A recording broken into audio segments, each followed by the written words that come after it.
Hello, and welcome to another episode of Conversations with Claire. Today, my guest is probably one of the most multifaceted women that I've been following on the internet for, I don't know, probably about 7 years. It is Marissa LaRen. Hello, Marissa. Hi, Claire. Thank you for having me. Hell yeah. Thank you for saying yes. I'm so excited because this is going to get to go so many directions. And so, real quick, for those of you who do not already know Marissa, she is a lot of different things, but I'll rattle off a few right quick. So, she's an artist, she is a first form elite athlete, she is a travel queen, she is a gun lover, a writer. She is the owner of a couple of pets, a dog, a kitty, but a shower kitty to be exact. And then she's also a board member at War Party Ranch, which we'll probably loop back to later. So the girl be doing things. So I like to intro the episode with just like the how we met and then why I asked you to be here. And so the how we met is actually we have never met in real life. This is our first time getting to do any sort of face to face for now. But it was David. I have to shout out David for making the connection. I simply was like, hey, he's a good friend. He works over at First Form with Andy. And I was like, do you mind making an intro there? I would love to have her on the pod. And he did. And so I have to just say major thank you to David for making the connection. And then as far as the why I've asked you to be on today is just because you are so multifaceted, and I feel like there is no box that you could be put into, which makes you very unique. You didn't like niche down, which there's nothing wrong with that, but you didn't niche down into one thing and like I'm just this one thing. You're like, no, but I'm all of these things. And you've got this feminine beautiful energy and you've got this masculine energy and just all these things that just make you like an interesting person to pay attention to. So Oh, I'm blushing. Well, I hate when people say nice things about me. I'm like, I don't know what to do with my hands. I would rather leave the building. Well, it is a lot, but I mean, and this is all just from afar, but I've been following you for, I want to say 7 years. I don't know how many years. I would say at least six. I've been following from afar for a long time. And so have That's seen, a good bit of your journey from afar, but nonetheless. So from there, I kind of want to just launch into topics, and I think where I want to start is with the artistic stuff. I think being artistic is something that you are pretty well known for, but I think what's cool is like you do a lot of different forms of it. You're mm, artistic in your expression with your written word, you're artistic with, obviously the tattooing, you're artistic with the tattoos that you have yourself, with the way that you dress. The freaking post that you just made for your birthday was a whole ass vibe, and it oh, was so artistic. And so I just kind of want to like get some context of like, were you always artistic, or is that I mean, that had to yes, be in there. yeah, yeah. Since I was little, I mean, I always like tell people like when I started doing art is the same time anyone did, right? Like you're a child and you start coloring and drawing or whatever, and I just never stopped, honestly.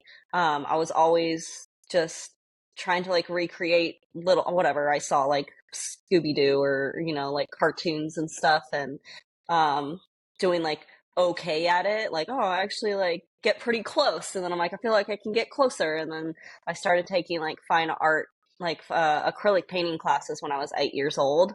The cutoff age was 10, and they let me in, so that was kind of cool. Yeah. And then just I don't know, like through high school, didn't really care too much about doing art. You just get like into other things. But then once I got out of high school, got back into it, like started drawing again and wanted to start painting again. And then that's when I got into tattooing, and so I've just been keeping at it. Yeah. And you said you grew up in Colorado? Yes, yeah, little Where? tiny small town in western Colorado. But you've lived a number of places? Yeah, Uh-huh. so I grew up in Colorado, so that's where I was born and raised in like a really small Mm. farm town.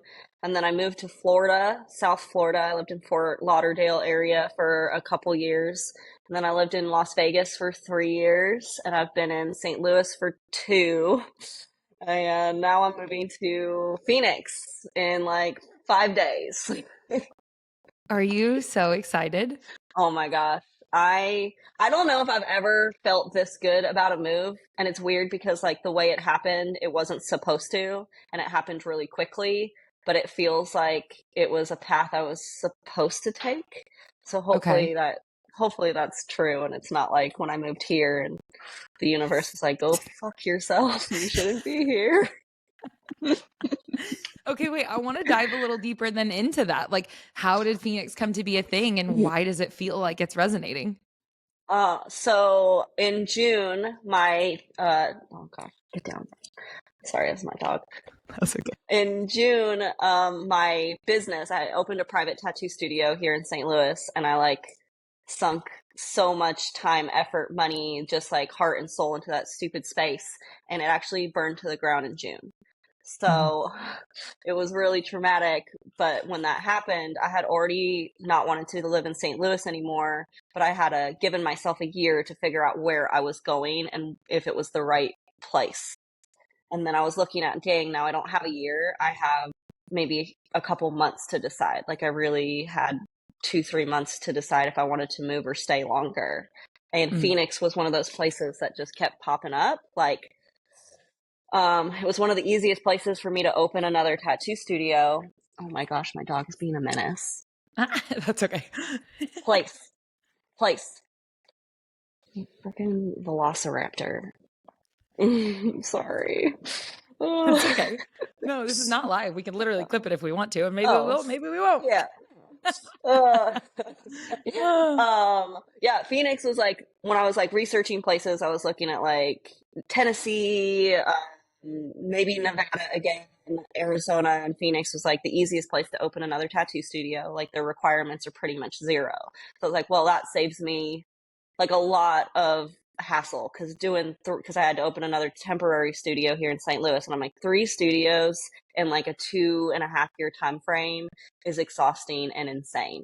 And I was like, the least amount of work I have to do, like the better it feels for my mental health, honestly. And yeah. then Phoenix kind of gave me like I have friends there. I can start competition shooting again, which I really miss. Like I can start pretty much immediately, and then all the outdoor hiking stuff that I love doing. Like I really miss being out west with like mountains and all the stuff you can do there. So I was like, all right, well, maybe this is it. Maybe this is like where I'm supposed to be for now. So it kind of just happened, and then I was like, yeah, sure, we're gonna try this out for a bit, and then now it feels really good now that I've committed. Oh, it sounds like a lot is in alignment. If you like sunshine and you like heat, like you should be fine. Yeah, I mean, I lived in Vegas, which is exactly the same weather. So it didn't Right. really bother me living there. Like, it's hot, but it's not like humid. The humidity is what kills me. Like, it's so sticky and gross, and like, it makes the heat feel so much worse. So Yeah. dry heat, I'm fine with. Yeah. That's Houston's not far from here. My aunt and uncle live there and I'm like I'm wet when I enter Yeah, this place. just everywhere. Like, ugh, Yeah. gets in all of your crevices. Mm. And as a woman, you might have some crevices. So, okay, Yeah. you said the competition shooting thing, which I want to get more into like in more depth later. Okay. So the next place I want to go is about your athletic journey because that's what introduced me to you to begin with and that's still very much a part of your story. And so over the years it's shifted and changed from what I've seen and as like anybody who's done fitness for any length of time knows it just does that.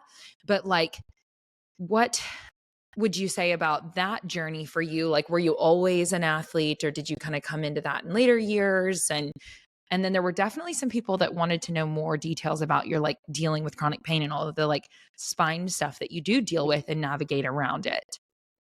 Oof.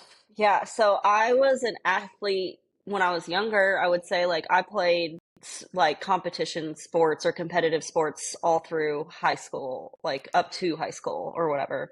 I varsitied golf and softball all 4 years of high school. And then I snowboarded and, showed horses, did like a lot of other extracurricular stuff. When I graduated high school at 16, I decided not to play sports anymore. Like I wasn't really sure.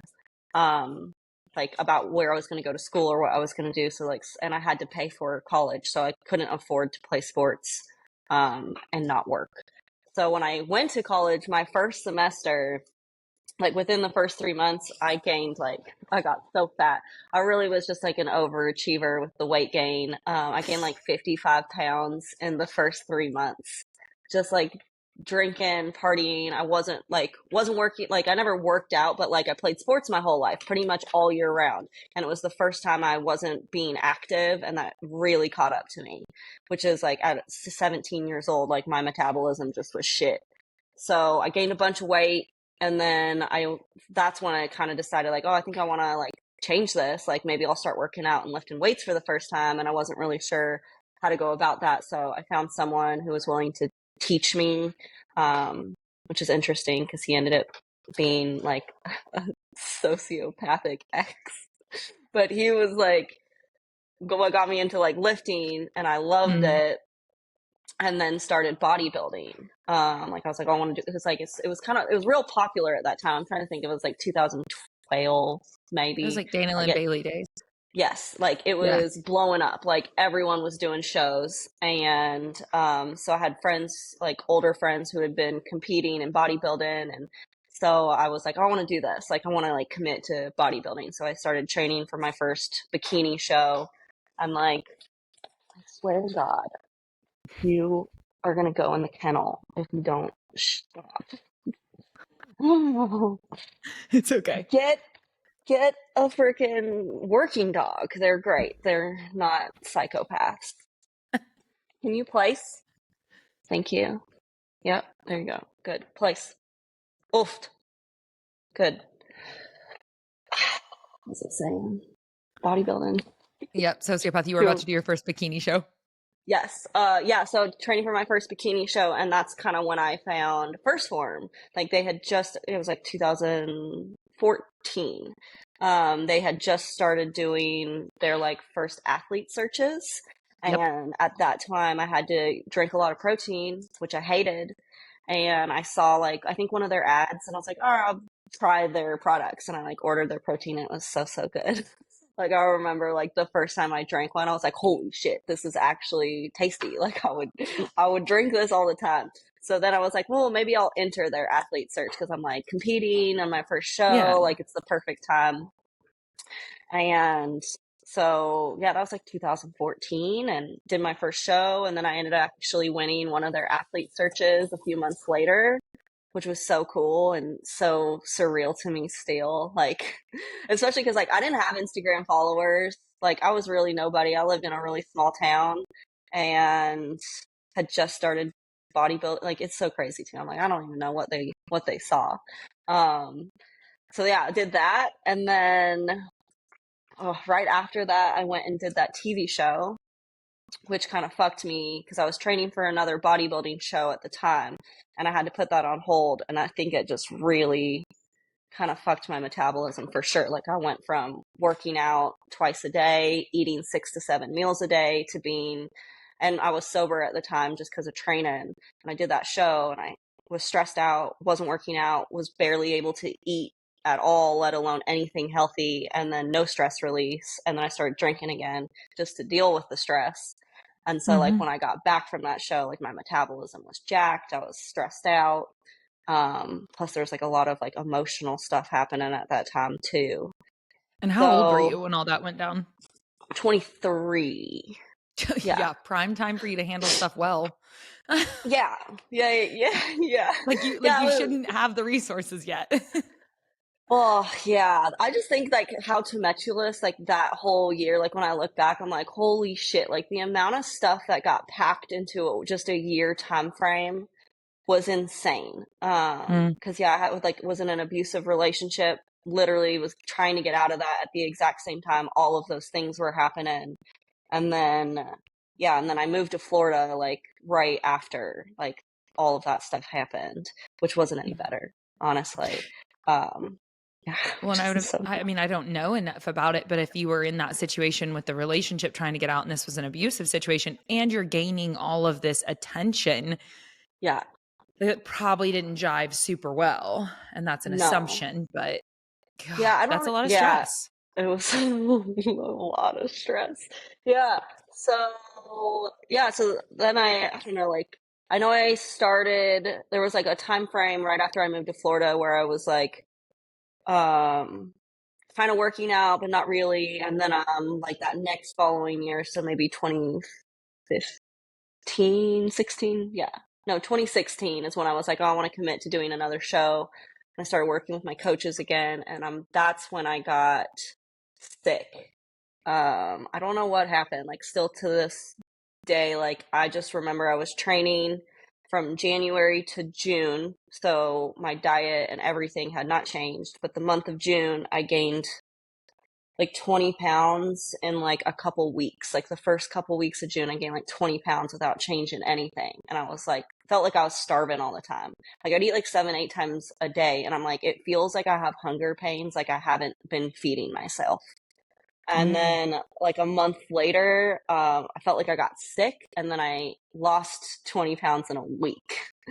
And I couldn't keep solid foods down. And I went like a year without being able to keep solid foods down.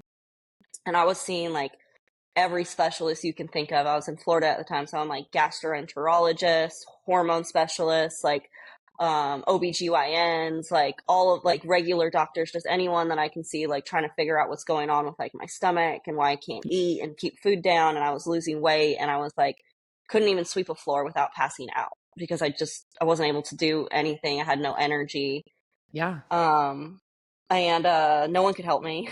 All of the doctors were like, "You're fine. We don't know why you're here," which is bullshit. But I think from that is when I got hypothyroidism. So I think I Okay. got Hashimoto's just because my body was in such a severe like deficit and stressed out and sick for so long that my hormones tanked.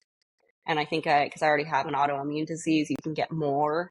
That's what caused the Hashimoto's. That's, I mean, my theory. There's like no way to prove it, but then I asked someone to check me for Hashimoto's, and I did get diagnosed for it after I had to like self-diagnose.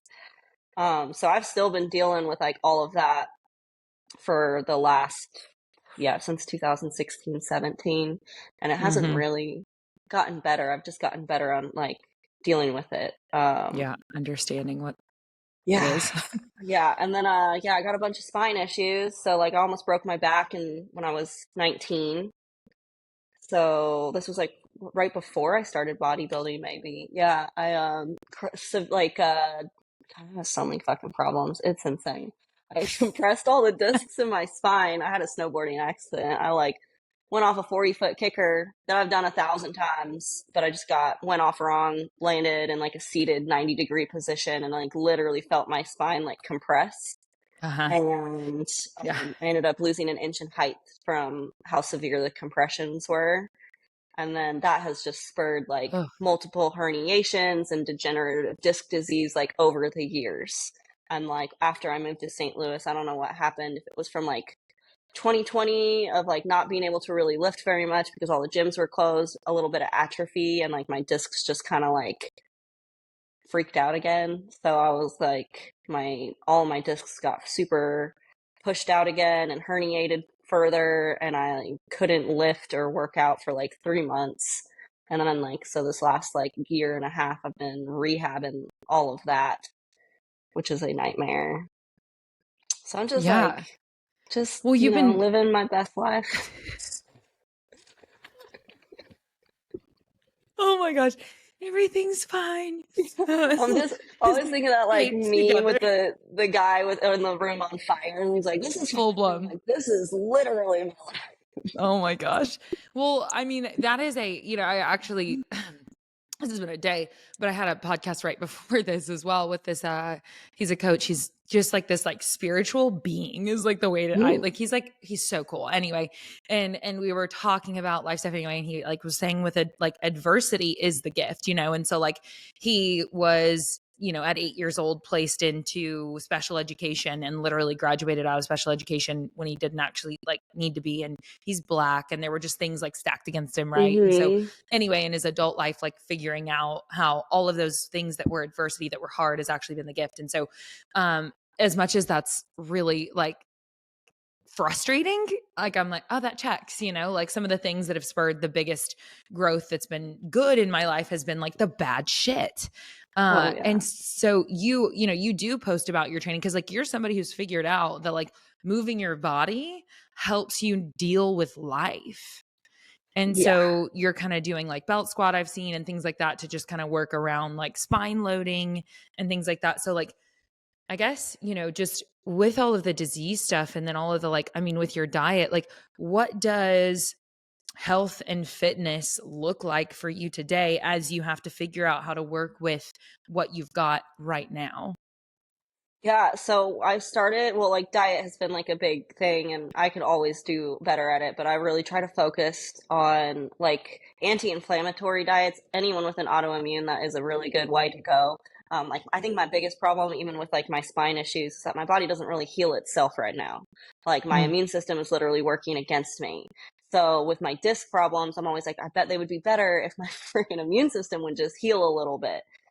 So anti-inflammatory diets, like really trying to avoid anything that creates more inflammation in my body. And that's like the same thing with like training too. That's why I'm like recovery is super important. That's why I'm like started ice bathing all the time and I Yeah, sauna a lot and like stretching and just being like, yeah, being moving, like moving all the time, like being outdoors and like hiking or walking or like just keeping my body moving. I think it makes a huge difference. And then, yeah, changing how I train now. Like I still want to be in that like lift heavy bodybuilder mentality. Like I loved being strong and I did get sure. really strong for a while. So like I do love squatting and deadlifting. Every time I do them, I kind of feel worse. So I'm like, if I still want to do those things, I have to come at them a different way. So yeah, like those belt squat machine, that thing is pretty great without backloading and you can still For lift pretty sure. heavy if you build up to it. And like, yeah, I just like try to be smart because sometimes like you don't want to be. Like I always am that. I'm like, I can do this. Like I used to be able to. I should be able to. And I'm like, but I can't. And I shouldn't anymore because it's probably just going to set me back further. And it's like temporary for me to feel like, oh, I'm still me. And I'm like, it's just a different version. So I got to look at it that way, like health Yeah. over strength or anything. So, Yeah. Yeah. I did this certification this last week in the pain-free performance specialist certification. And it was so much about like, just it's incredible what you can get done with just your body and how much like strength is required for you to just do, movements, holds, whatever with your body weight alone. And I actually have been, I my boyfriend Eric has undergone some injuries over the last year because he's that guy that's so competitive and he's like so capable and he's so strong. And so he's like, I'm just gonna lift it all and I'll just muscle it all and I'll, whatever. And whether I have mobility or not, so because he's competitive and he's so strong. And so we constantly have to like back him down and be like, okay, but we have to work on these things in order to go there. And that means just the simple, basic, boring stuff that is like going to keep us healthy for a long time. I mean, I still make stupid mistakes and do shit that I shouldn't just because, Yeah. when I was in Iceland, there's like heavy rocks there, and I'm like, yeah, I can totally lift that, and I shouldn't have, and I really fucked myself for like the rest of the trip. But I mean, I watched like a 6'7" dude do it, so I was like, this will be cake for me because we're the same size. I got it. I Yeah. did When not you, have it. oh my gosh. So I also do want to I want to ask, this is a random quick easy, but like what is your current favorite supplement? Because you are aligned with First Form Mm, and I also just like I don't even really want to spend time there because we have to spend time elsewhere, but I just love one of the things I love about that brand and about you guys that are with that brand, Derek, all of it, Jenna, everyone is like the loyalty that occurs both directions is special, is unique. mm, mm-hmm. Like they've stuck with you through the seasons. They've stuck with Oh each yeah, individual through the seasons and y'all have stuck with them back. And that is different. Like there's something different about that. And that's one of the reasons why it's always been like, that's it. I love it about that I do brand. But anyway, too. so what's your favorite thing like currently? Like if you're like, that's my supplement, love it. What Mm, is it? I feel like lately, I have a hard time sleeping. I always have. Like, I have really bad, well, my body's stupid. It sucks. It's always working against me. So sleeping's hard. So the magnesium that they have, I freaking love Mm-hmm. that thing. Like, I pretty much, it's probably the one thing that I make sure to take every day no matter what, because I honestly do think it helps me sleep. And I've tried like all of the sleep aids, melatonins, all of that garbage, and none of it really helped. But the magnesium, I'm like, I don't know. I feel like it could be a placebo, but I don't think it is. I think it's So helping. I will. you take it right before bed? Yeah, I know you can take it like all day, but I take it Yeah. before bed, and I think it's like also like a habit. Like if I'm taking this before bed because it helps me sleep, I think it's like a mental thing too, where I'm like getting into like sleep mode too, like trying to prepare my mind and my body. But I love the magnesium, and then fish oils because I do have like psoriasis and chronic pain and joint issues. Like the fish oils are amazing. Okay. Noted. Good. That's different. Hmm. Those are different than my favorites. So that's good to like Yeah. I put in like here. the natural, like the lifestyle products because I can't take a lot of the like proteins and stuff anymore because I'm allergic to whey. Like I love it, but I can't really do it. So like when they came out with their whole like lifestyle product line, I was like, this is the best because I can take all of Yeah. this stuff and it's things that everyone needs, Is like no iced matter oatmeal what you're cookie your doing. favorite for the vegan power? I Can you? yes, for the vegan one, yeah. No other protein exists. I love it. I deal with like, well, decision fatigue, you know, like that might sound ridiculous, Mm. but I don't want to make so many decisions in a day. We already make too many. And so I love that. Like, I just like, that's the only one. Like the collagen, like I only drink one flavor. I don't know. I'm sure if I Oh go somewhere yeah, else and like when I'm there, I'll try it. But like here, there's just one. yeah. I don't No, want to think I'm the about it. same way. We I'm just go. like once I like something, I'm like this is my thing forever. Yeah. I don't need and I love that you have the other flavor options. I just don't need them. Hmm. Okay. So with fitness stuff, one more other thing I want to touch on, which is simply, you know, through all of the seasons of the journey, the weight gain, the weight loss, like the severe swings, all of these things with your health, women body image. And I feel like that's probably something maybe you've fought with potentially. Every Maybe day of my life. you do such a good job on the internet of like being empowering and like and stepping into your power to the best of your ability, and I think you do empower a lot of other women, uh and so how do you do that? Like if you're navigating all of this and you're still struggling with it, what are some of the things that maybe you like say to yourself to get right with you, to give yourself some grace and you know, because you're gonna like with all the stuff you've had going on, like you've had to give yourself so much grace. Yeah. Honestly, I think that's like a big part of it. I did there. I mean, yeah, I've literally had so many like severe weight loss, severe weight gain. Like right now, I feel like I'm at a loss. Like I feel like I feel and look weak to myself, right? Like I'm not as strong as I used to be. I'm not as muscular as I want to be. And then I've been like really heavy, really strong. I've been heavy and weak. I've been like all over the place. But I feel like for me, grace, but also I look at it as like because I'm dealing with so many health issues, like stuff I can't control, I had to really like in my head be like, look at my body at like what it's gone through. Like this shit has been through hell and it's still here and it's the only one I got. And like me being negative towards the way I look when I don't like for the things I can't control. Like if I'm doing Yeah. everything I can to control, like it's different if I'm like, I'm the lazy one here. Like I let myself go. Like I should be working towards fixing this. But if I'm actively working and doing my best and there's just things I can't control, I have to learn to accept my body in all of its stages and then look at it as like, I'm pretty blessed that it's gone through all this shit and it's still functioning. It's still working for me. And Mm-hmm. yeah, being a woman is so hard, especially nowadays with like all the constant like comparison on the internet. And like if you've ever been an athlete and you've looked better, like I think that all the time. I'm like, dang, I wish I looked like how I used to look. Like I don't look like Mm-hmm. that anymore. And I'm like, hey, that's not you. Like that's what I think. I'm like, that was you then. But like I look at the person I was on the inside, I'm like, I don't want to be that person anymore. I'm like, this is who you are now. You got to do the best Mm-hmm. you can with what you have, and if you don't like it, work to improve it. Like that's really all we can do. And then give yourself some grace. Like it's the only body you have, so putting it down is not really doing anything for you. Right. Yeah, and working with it and being like, "Oh, we're here to support one another." That's actually like, Mm-hmm. let's see here. I came into the fitness space to work finally last year, and anyway, one of the things like that has helped for me is at the end of the summer last year, moved to Austin, got relieved from the brand that I was supposed to be working with. So it was like a scary, hard time.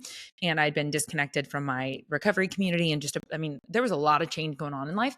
And for the first time since I was 19, there were probably about 5 times I made myself throw up.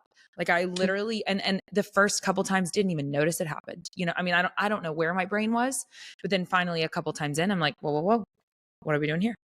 Thank goodness that I was able to, like, in that moment be like, here I am getting to be this person in the fitness wellness community. Like I'm being a wellness person and I'm doing this. And so thankfully I had that handful of times and I was like, you can't do this. Like you cannot do this. And so then affirmations in the morning of simply like, before like I'll pop up in the morning and I will pray to be kind to myself before I even go get in the shower, go take off my clothes, go get in the shower. Like I'm gonna pray to like show myself love before I even look at myself. And so, I mean, because we got all this weird stuff of looking back at the previous you and being like, oh man, she really whatever. And it's like, yeah, and she lost her period and she did, you know what I mean? Like she did all these other things that like we're not, whereas right now, like I feel good. And so even though it doesn't look that way, like we're good. So being able to advocate for those positive things for all of these women who really do need inspiration that's like a human, like just be a human. Well, I think like focusing on like how you feel over I mean, it's hard, right? But like I'd much rather feel better and like my body be working more efficiently at least than like worry so much about how I look. Like if I'm feeling better, like I think like people who fixate on like size of clothing, I always thought that was so weird because I'm like, actually, if I went up a size, I would probably be happy, but someone else wouldn't be. And like, so I feel it's definitely how you feel, and like body composition is a big part of that, and like just being healthy and like, yeah, I mean, I lost my period too, but not because of weight loss. It's just because my hormones were fucked up, and but yeah, I don't know. Like, yeah, you got to be like kind and give yourself some grace and like focus on like what what that body has done for you, and less on like I don't know, how it looks right now, like fixating on all the negatives. I always think that's like a bad thing to do in general. Like fixate on like the positives and like what it's done for you and like how you're going to improve and grow. You don't have to fixate on all the things that are wrong, which is hard because I think we all do it. I know I still do. Yeah. Well, and when you identified as that like bodybuilding athlete, that was literally what it was. So then having to like unlearn all the shit you learned. And, for me with my journey of fitness too, it's like, if it moves well and it feels good when I'm doing it, like boom, done. We win regardless of how many pounds are on the thing or whatever. If it moved well and I felt good and I feel good in life, like that is a win. Yeah. That's a really good way to look at things. Move along.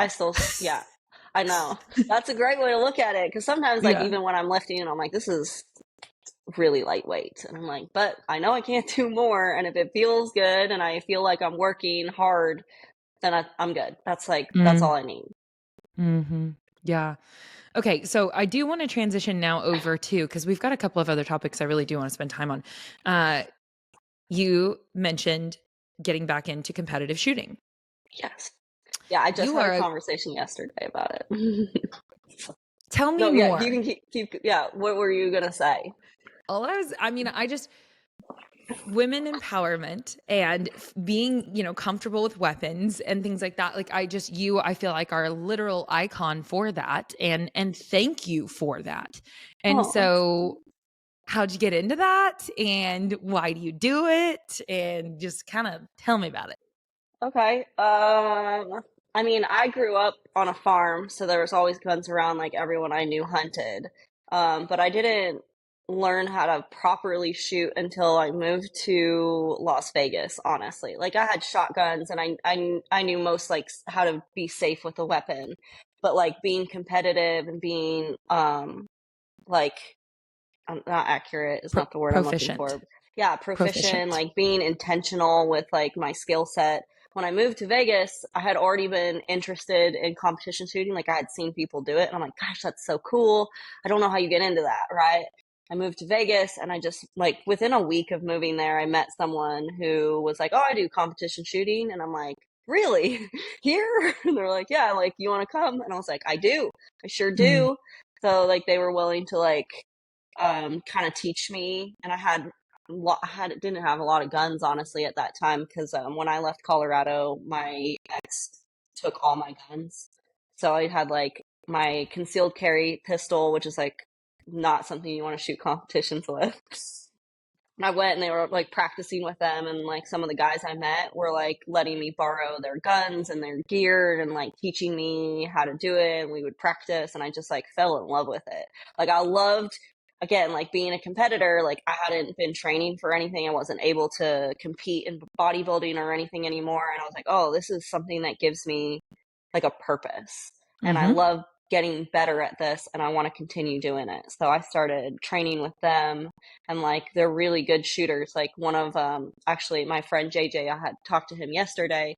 So it was some of the guys he worked with, and he is one of like the best shooters in the world. Like he just won worlds this year. He's incredible. So like getting to train with people like him was like paramount to me, like improving. Um, and then I loved being able to like, I don't know, all the shit in my life of like not, of being a victim. That was always like a thing in the back of my mind. Like I started doing like training MMA and doing kickboxing and shooting better. And I was like, I just never wanted to be a victim again. And I also Mm-hmm. wanted to be like, like good at whatever I'm doing. Like I never wanted to just go through the motions. Like I'm going to do Mm-hmm. this. I'm going to do it. So yeah, I fell in love with it. And then when I moved to Missouri, I kind of stepped away from it a bit because there's just nothing here. There's no matches. Everything's like 3 hours away and maybe once a month. So, but when I moved to Phoenix, I can literally start, like, I could start the day I moved there if I wanted to. Yeah. I could shoot the next day. So I talked to my friend yesterday about like, hey, like I need like a training regimen, like what I need to start doing to get back into it. And like, I want to, this next year, my plan is to be like really competitive and like do the damn thing. That's my goal. So I need a goal. Oh, I can't wait to watch that.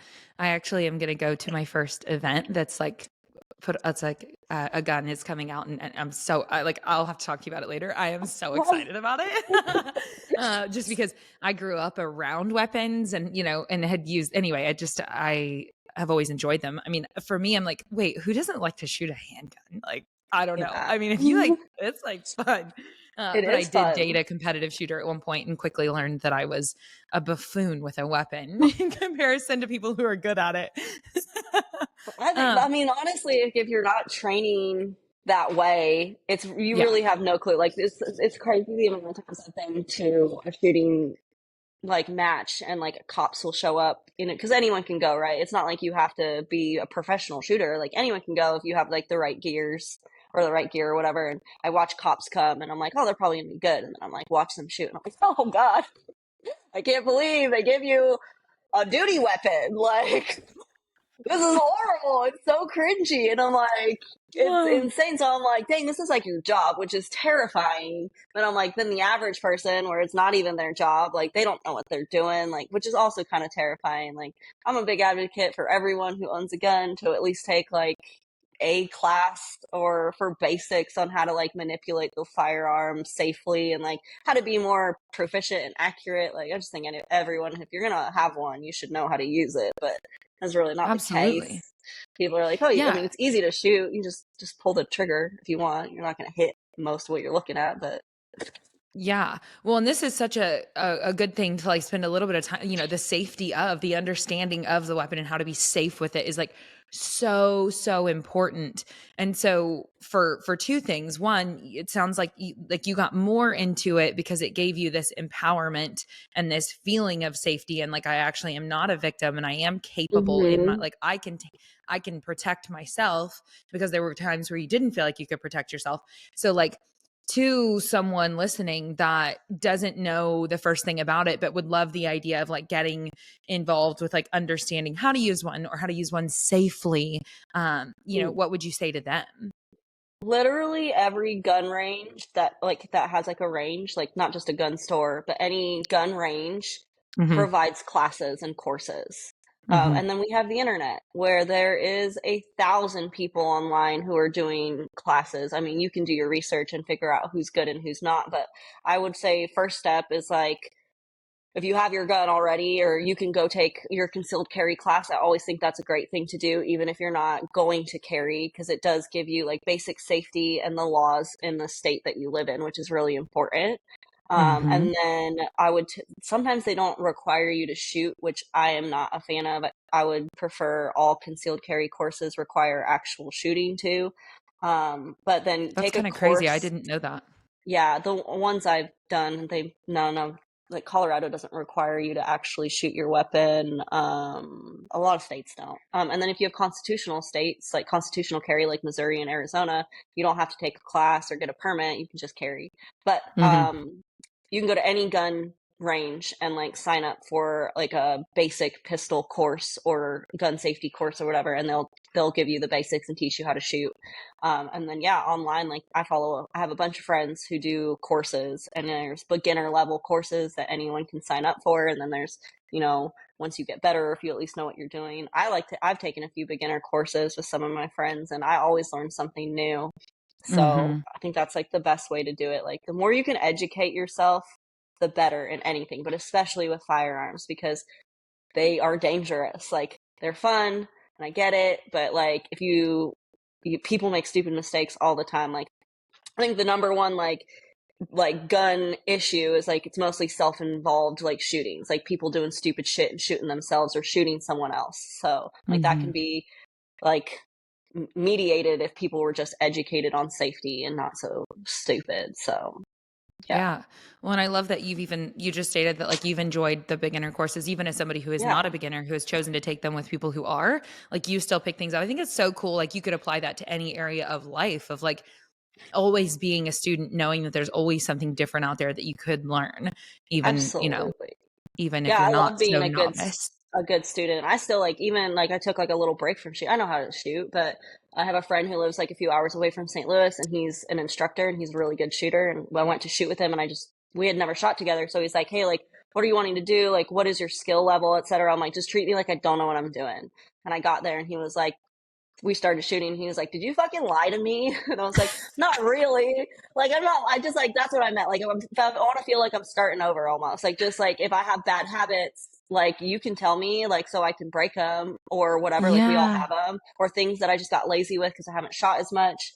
So and he was and like I'm like just trying to be a good student here. Like I don't. Everyone does things differently, and I want to like soak up as much as I can get and apply it. So like just treat me like I'm a beginner. And then if I'm not, that's great. Then it's going to go by faster. I love that. Okay. Moving on from there, travel. Oh, You love to travel and you have been a lot of places.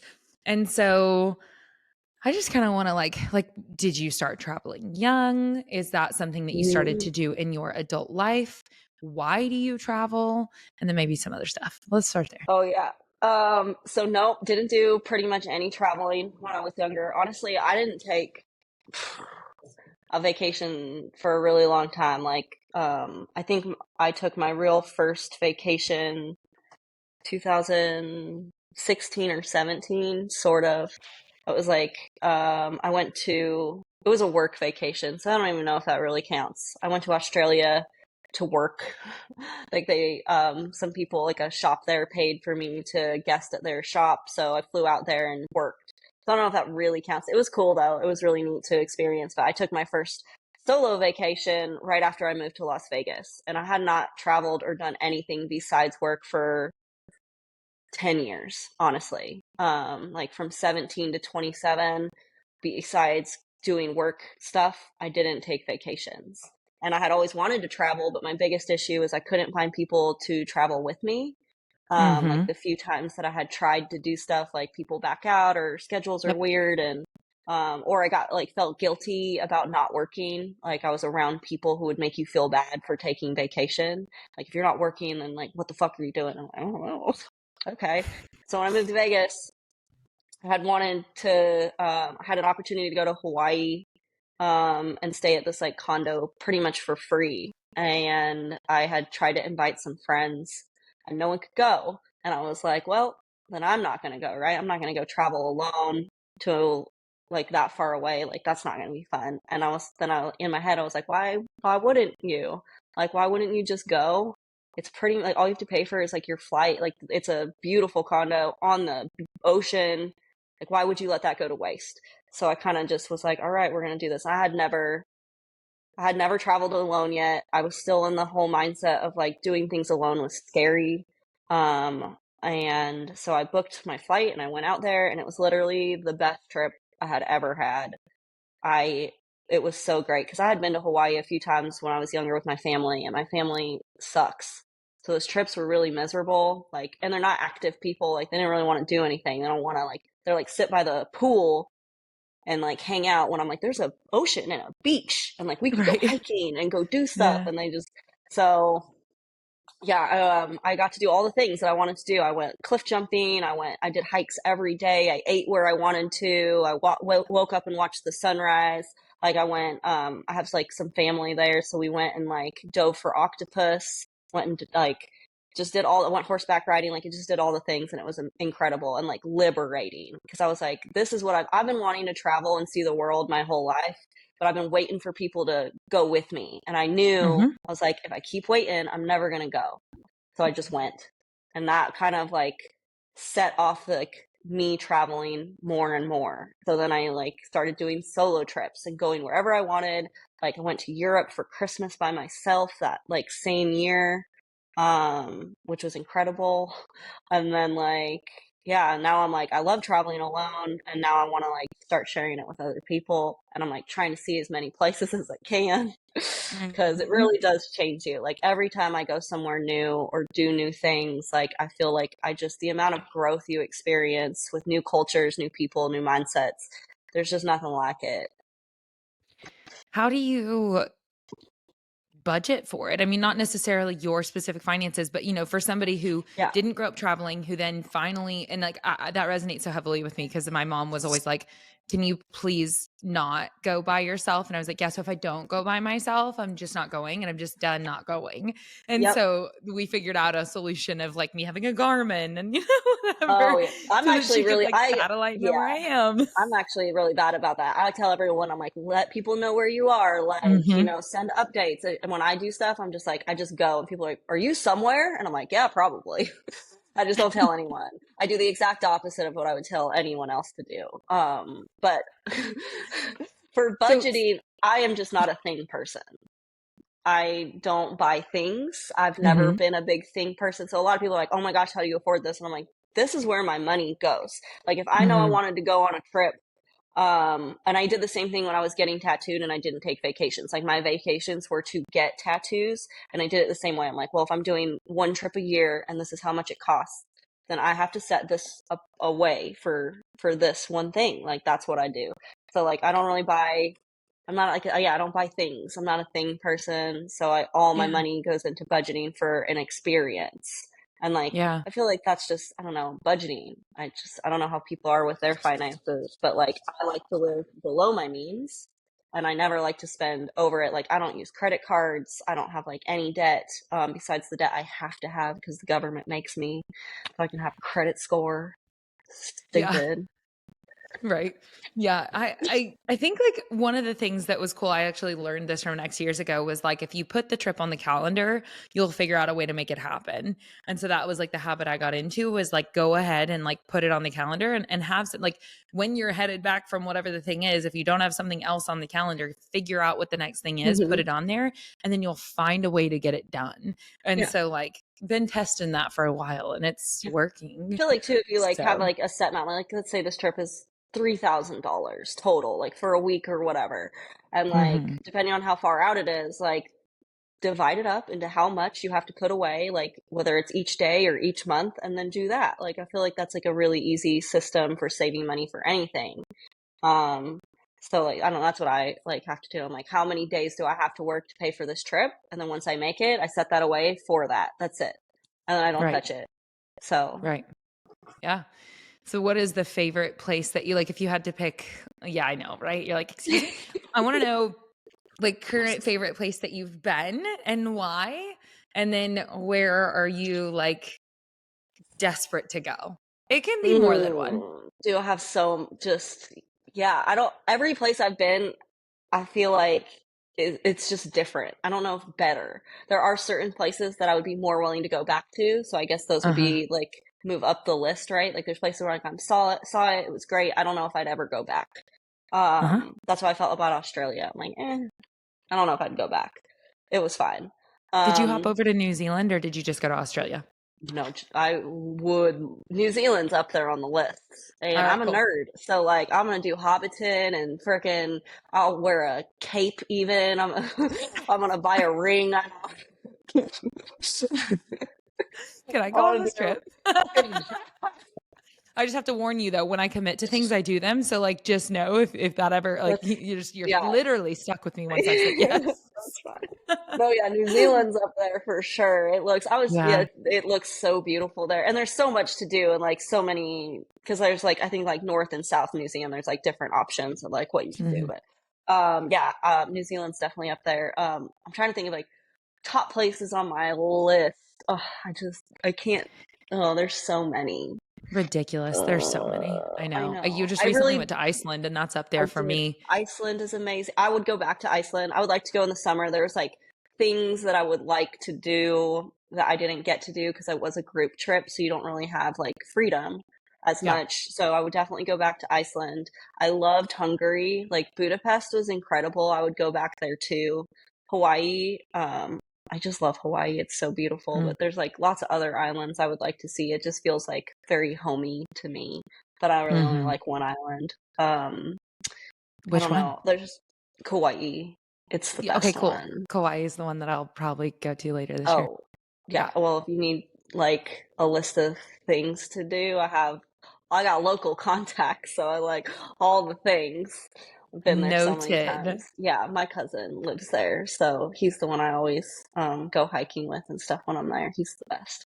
It's a really small island, so Hmm. I'm trying to think of. I mean, I want to do like for group trips. I've been thinking lately, like I think Portugal, Japan.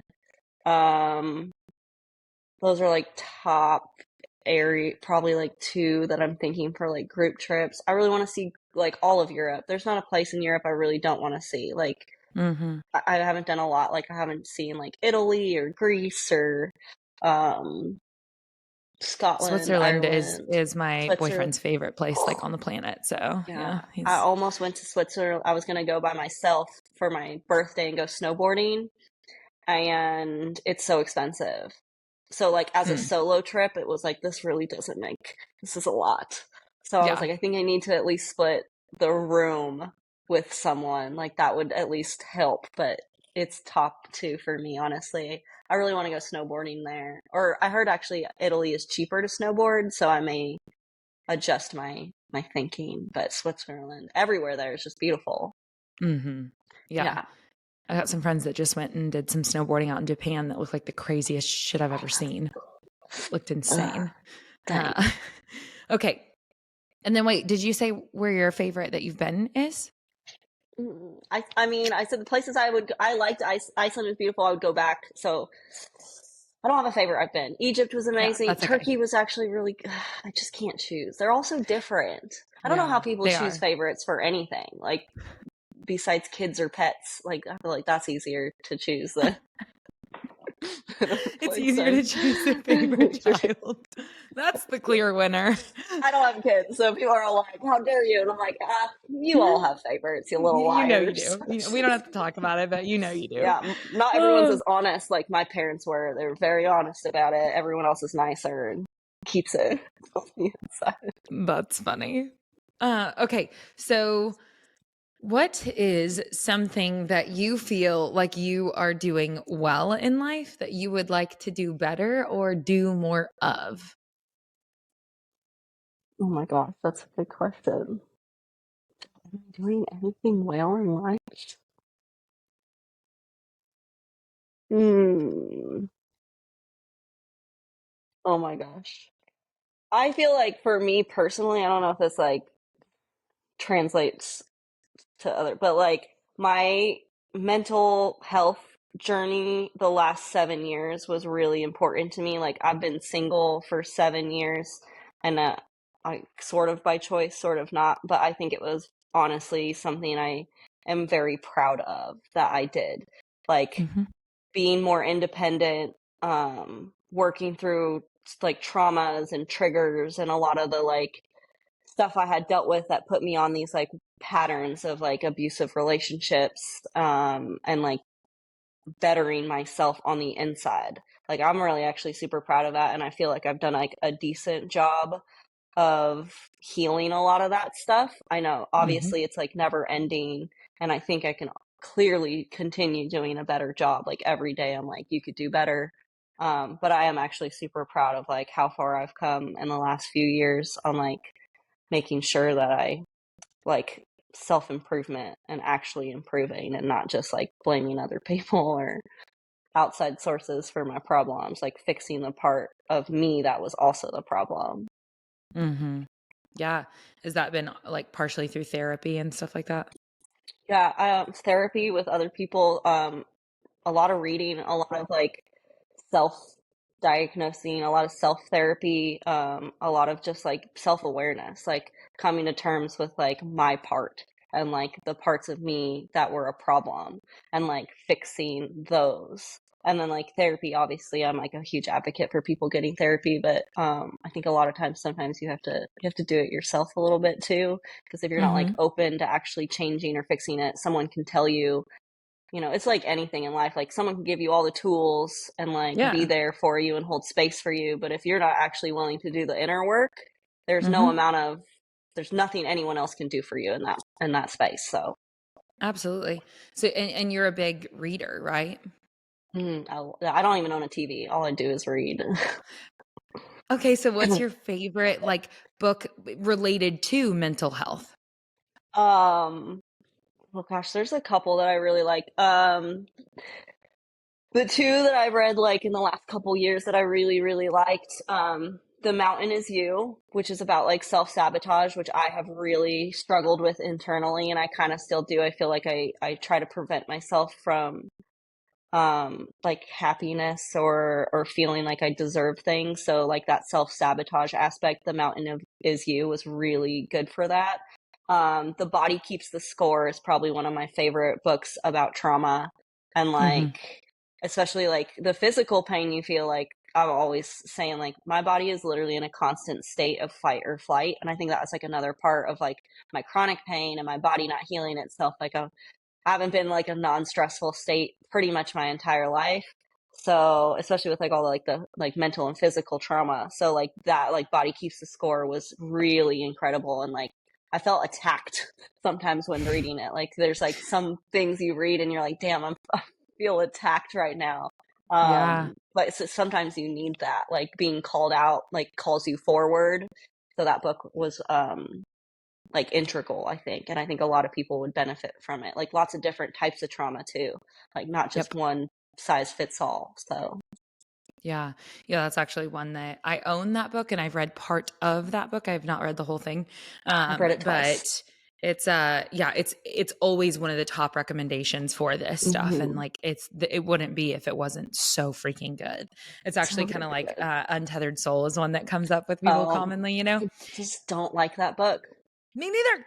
Oh, thank God. Fuck. I've read it So, twice because I had a therapist tell me that maybe I wasn't reading it correctly, and I'm like, all right, maybe I wasn't in the right space for it, right? Like sometimes you're like, if things are for you, you don't want to like feel them. So I'm like, all right, I'll try it again. Be open. And then I tried, and I was like, I fucking hate this book. I didn't get all the way through it. I'll tell you that. I started to Good. read it, whatever. Anyway, but what's cool, like I have like dear friends that it has like profoundly Me too. impacted Oh yeah, me too. positively.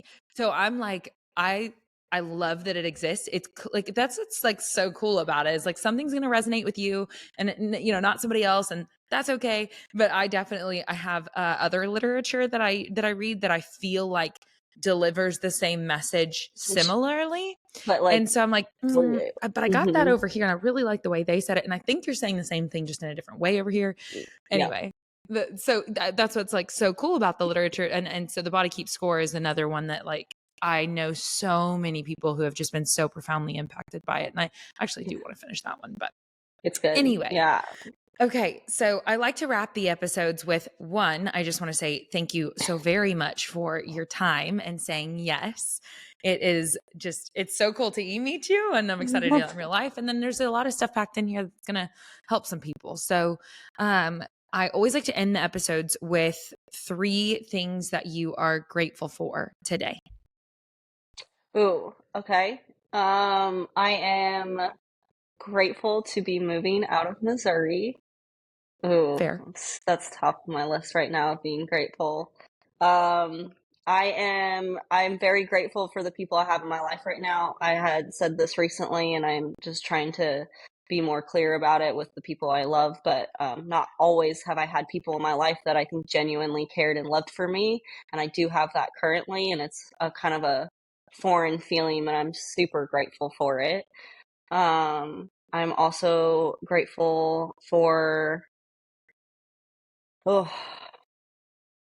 there's like so many things. I'm trying to think of a third that's just like I'm like there's so many things I'm like grateful for. I am grateful that like as much as I am broken, that my mind and like my just like being capable of like persevering through pain and like shit happening and not letting it like continue to beat me down because I see that Mhm. happen a lot. So there's like I don't know if it's like a thing that's always been inside of me or that I cultivated, but like a part of me that doesn't let myself quit, even though I feel like I want to all the time. So I'm a little grateful for that. Mhm.